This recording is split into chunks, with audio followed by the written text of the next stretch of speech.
पर चूंकि नमक घर घर की जरूरत है, नमक से हर आदमी जुड़ता है। भारत में नमक, नमक हराम, नमक हलाल, कई चीजें बनती है अपने तो। नमक खा लिया किसी का तो उसके बाद गद्दारी नहीं कर सकता अपने तो। वो जोधपुर की तो किसी की कहानी है, जोधपुर के राजा की, किसके, निमाज के ठाकुर के साथ एक बनती नहीं थी, मान सिंह जो राजा था उसकी, और उसने सेना भेज दी थी अपनी ठाकुर के ऊपर। ठाकुर की हवेली में खूब सारे लोग इकट्ठे हो रखे, वो जो सामंत था उसकी हवेली में। लोग कौन, तो कुछ तो खुद के लोग थे, फिर सामंतों की जो हवेलियां हुआ करती थी वहां पे आने जाने वाले लोग भी रुक जाया करते।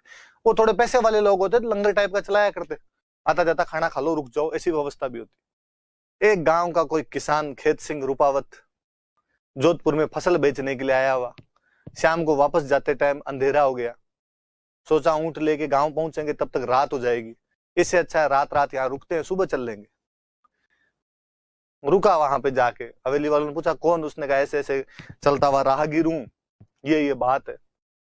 ठीक है भाई, खाने पीने का, उसने कहा बाजरे के सोगरे तो लेके आया था, सब्जी यदि पड़ी हो, कोई दाल वाल बनी हो। सब्जी तो अपने राजस्थान में किसकी बनती थी जी, होती नहीं थी अपने सब्जियां यहाँ पे। कोई दाल मंगोड़ी पापड़ बड़ी हुआ करती थी, रायता बनाते थे, कोई लगावण मिल जाए थोड़ा बहुत तो और भली बात हो। हवेली वाले जो कारिंदे थे उन्होंने वो थोड़ी सब्जी वब्जी जो भी उनके पास थी वो दे दी। खाना खा के वो लेटा ही था, इतने में समाचार मिले कि सेना आ गई। सामंत ने आगे कहा कि मेरे जो लोग हैं जिनको मैं तनख्वाह देता हूं वो तो यहां रहो, लड़ो, जो राहगीर हैं पीछे वाले दरवाजे से निकल सकते हैं, आने जाने वाले जो लोग रुके हुए थे वो पीछे वाले दरवाजे से निकल सकते। लोग निकल गए, खेत सिंह रूपावत वहीं खड़ा रहा। उसने पूछा तू कौन है, मेरा आदमी नहीं लगता यार। मेरा नाम खेत सिंह रूपावत है। तो जा भाई, रुका हुआ था तो तू जा अब। उसने कहा नमक खाया है, नमक हरामी नहीं की जाए। वो आधे घंटे पहले यदि वो लगावण नहीं लेता ना आप वाला, तो भाई साहब रवाना हो जाते अपने।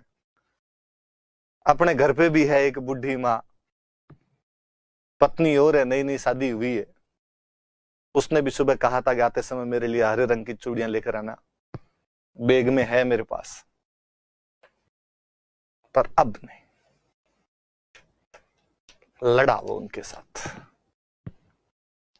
शहीद हो गया उस युद्ध में। लाश गई घर पे, पत्नी सती हो गई उस लाश के साथ। एक अकेली बुढ़ी मां घर पे बची थी, पर वो खुश थे कि बेटे ने नमक हरामी नहीं की, बेटा अपनी बातों से नहीं पलटा। एक राजस्थानी का अच्छा सा दोहा भी है, मेरे दिमाग से निकल रहा है अब तो, कि मानी हरखी जन्म दे जतरी हरखी आज।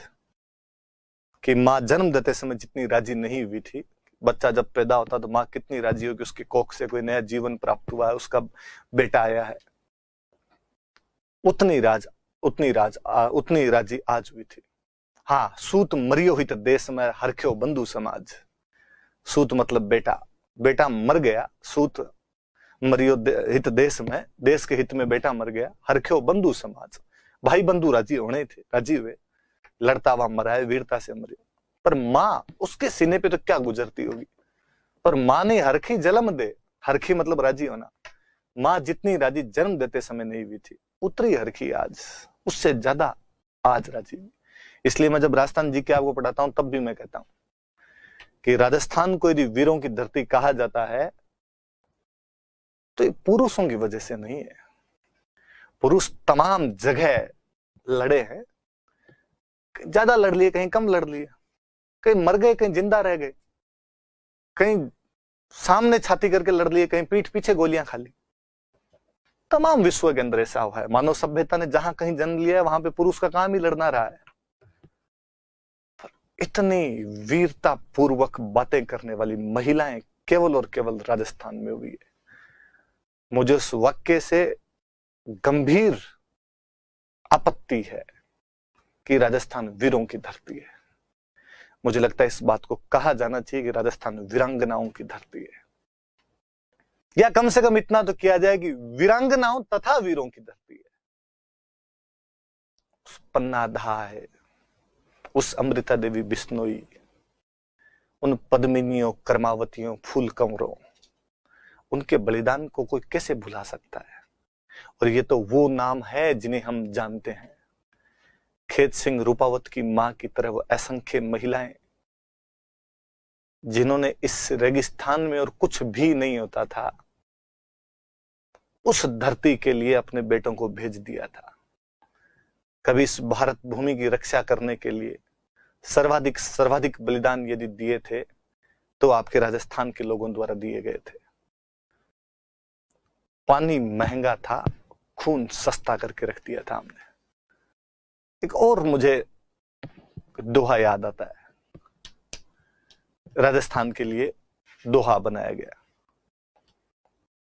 कि राजस्थान की धरती जब बनाई गई तो उसके बारे में था कि दीधा निजगुण देवता रिखियां दी आशीष, कि देवताओं ने अपने गुण दिए, ऋषियों ने अपना आशीर्वाद दिया। दीधा निजगुण देवता रिखियां दी आशीष, जिन दिन सर्जी मरुधरा, जिस दिन इस मरुधरा का सृजन किया गया था, सोनी नायोशीष, सोनी मतलब पृथ्वी, कि जिस दिन इस मरुधरा का सृजन किया गया या मरुधरा भगवान द्वारा बनाई गई थी, उस दिन देवताओं ने अपने गुण निकाल के दिए इसे, कि हमारे में जो गुण है वो इसमें भी रहेंगे। ऋषियों ने आशीर्वाद दिया कि चिरायु हो, चिरंजीव हो।